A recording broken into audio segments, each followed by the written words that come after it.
Bonjour, c'est Sonia du Centre Jardin Hortibos Botanics à Sainte-Marie. Il a fait très beau dans les derniers jours. Ça nous a donné la piqûre, ça nous a donné le goût de jardiner. Ce qu'il faut prévoir, par exemple, c'est qu'on est au Québec. Donc, une journée, on est en costume de bain. Le lendemain, on ressort la souffleuse à neige. Donc, il faut faire un petit peu attention.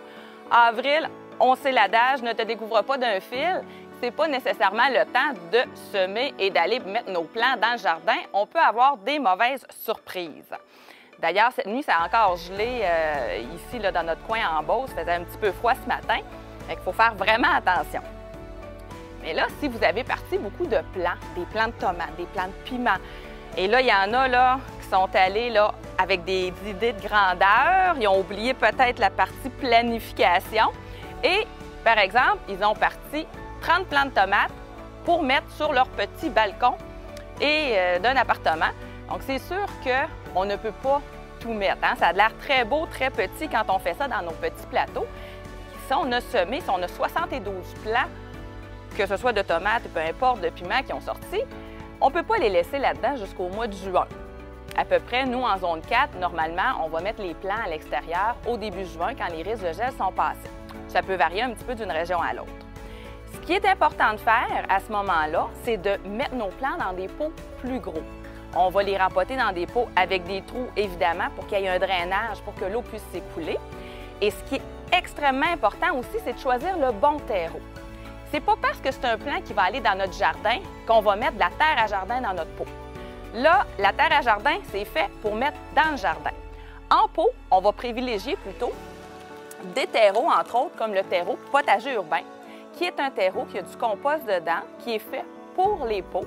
Donc, si plus tard, vous cultivez aussi votre jardin en pot, ou par exemple, si vous avez un jardin surélevé, vous avez fait un bac de bois, vous allez prendre des terreaux pour pot. Même si c'est un jardin, quand c'est en pot ou en bac, ou un jardin surélevé, à ce moment-là, on prend un terreau pour les pots, pour avoir une bonne croissance. Des fois, les gens ont tendance à acheter de la terre pas chère en se disant « bon, c'est pas grave, c'est juste la terre ». Mais n'oubliez pas que la terre, c'est le garde-manger de votre plante. Donc là, si vous avez un garde-manger qui est vide, qui n'a pas beaucoup de nutriments dedans, bien, la plante va avoir de la difficulté à pousser et à être belle aussi. Ce qu'on va faire aussi, nos plants sont rendus un petit peu plus gros. On va commencer à leur donner de l'engrais. Pour l'intérieur, on aime beaucoup les engrais à base d'algues liquides comme ça parce qu'ils n'ont pas d'odeur. Vous pourriez mettre aussi des petits engrais à granules, par exemple à base de fumier de poule.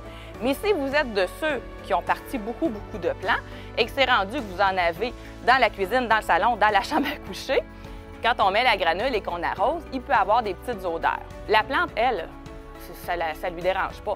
Mais nous, quand on prend notre petite collation le soir là, à côté du divan, bien, en fait, sur le divan, puis qu'on a cette odeur-là à côté, peut-être un petit peu moins appétissant. Je vous parle aussi du fumier de grillon, qui est un produit qui est quand même assez récent. Le fumier de grillon, on peut soit le mettre directement sur la terre, on peut le mélanger à l'eau aussi. À l'intérieur du fumier de grillon, il y a un produit qui s'appelle la chitine.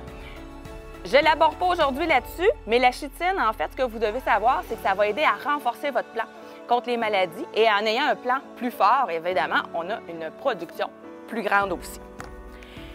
Quand on rempote nos plants de tomates, par exemple nos plants de piments, on va les mettre dans des pots environ de 4 à 6 pouces. Ici, on a un plant de tomates, justement, dans un pot de 4 pouces. Peut-être qu'il ne durera pas dans ce pot-là jusqu'au mois de juin. On pourrait le mettre dans un pot un petit peu plus gros. Ça dépend de l'espace qu'on a. Si on le garde dans un pot de cette grosseur-là, il va falloir arroser plus souvent, donc être plus vigilant. Dès que ça sèche le dessus, on arrose. On peut tout de suite aussi commencer à faire nos pots directement. Ici, on a un mélange avec des fines herbes et la petite pensée, petite fleur comestible aussi. Donc, on pourrait faire nos bacs et après ça, directement mettre notre bac à l'extérieur. Dans ce bac-ci, il y a déjà un plant de tomate à travers les fines herbes. Mais attention, c'est un plant de tomate qui s'appelle Tinnitim. Le plant de tomate Tinnitim, c'est un plant de tomate de table qui va rester petit, compact. Donc, il peut aller dans un pot de cette grosseur-là. Mais normalement, quand vous allez mettre vos plants de tomates à l'extérieur, si, évidemment, ils ne vont pas directement en pleine terre au jardin, vous devez avoir au minimum un pot de 12 pouces. Minimum. Si vous avez plus grand, ça va être encore mieux parce que si votre plant de tomate manque d'eau, hein, vous partez ou vous oubliez de l'arroser, s'il est dans un pot plus gros, ça va être un avantage. Pour les gens qui ont un petit peu moins d'espace pour ranger les pots à la fin de l'année, en fait, il y a aussi les pots en tissu.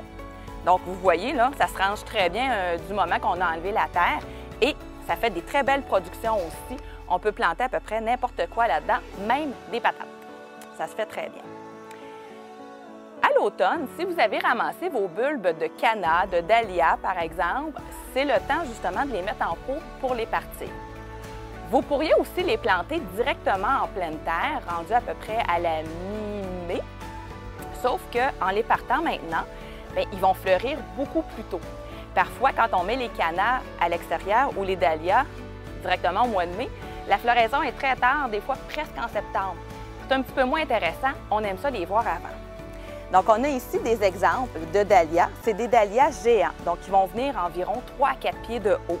Et là, il y a plusieurs couleurs. Ça, là, la couleur, c'est vraiment une question de goût. Il y a aussi les glaïeuls. Glaïeuls qu'on peut planter directement à l'extérieur, comme ça ici, ou aussi qu'on pourrait partir un petit peu d'avance dans des pots et les mettre dehors au début juin. Je porte votre attention sur 2 bulbes qui sont un petit peu plus spéciaux. On a ici la fleur blanche, l'Accidenthera. L'Accidenthera, ça fait partie de la famille des glaïeuls et sa caractéristique, c'est que ça sent très, très, très bon. Donc, si vous voulez avoir, et la fleur étoilée comme ça, elle est très jolie aussi. On a aussi ici une fleur de plus en plus populaire depuis quelques années. On la trouve en plant, un petit peu plus tard là, dans les jardineries, mais on peut la mettre aussi en bulbes. Vous voyez les petits bulbes ici. C'est le Crocosmia. Crocosmia lucifère avec cette couleur-là. Vraiment, là, une couleur très punchée dans les teintes de rouge orangé. C'est très, très joli aussi, là, dans les plates-bandes. Donc là, j'espère qu'aujourd'hui, je vous ai donné un petit peu le goût de jardiner et de vous promener à l'extérieur et de penser, réfléchir à votre futur jardin. Parce que comme on s'est parlé un petit peu plus tôt, c'est pas le temps nécessairement de tout faire tout de suite, mais c'est le temps de penser et de planifier. Si vous avez des questions, des interrogations, n'hésitez pas à nous appeler. Vous pouvez aussi consulter notre page Facebook, notre site Internet, www.hortibos.com. Vous pouvez aussi visiter le www.botanix.com.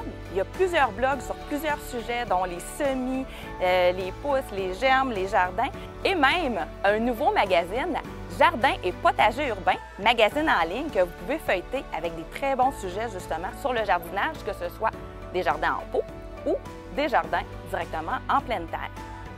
Ce serait aussi le moment, si vous avez eu de la difficulté avec votre jardin l'an passé, d'apporter un échantillon de terre dans une jardinerie. Vous pouvez faire une analyse de sol pour savoir exactement ce qui manquerait à votre jardin. C'est Sonia du Centre Jardin Hortibos Botanix qui vous souhaite une belle saison et du beau jardinage.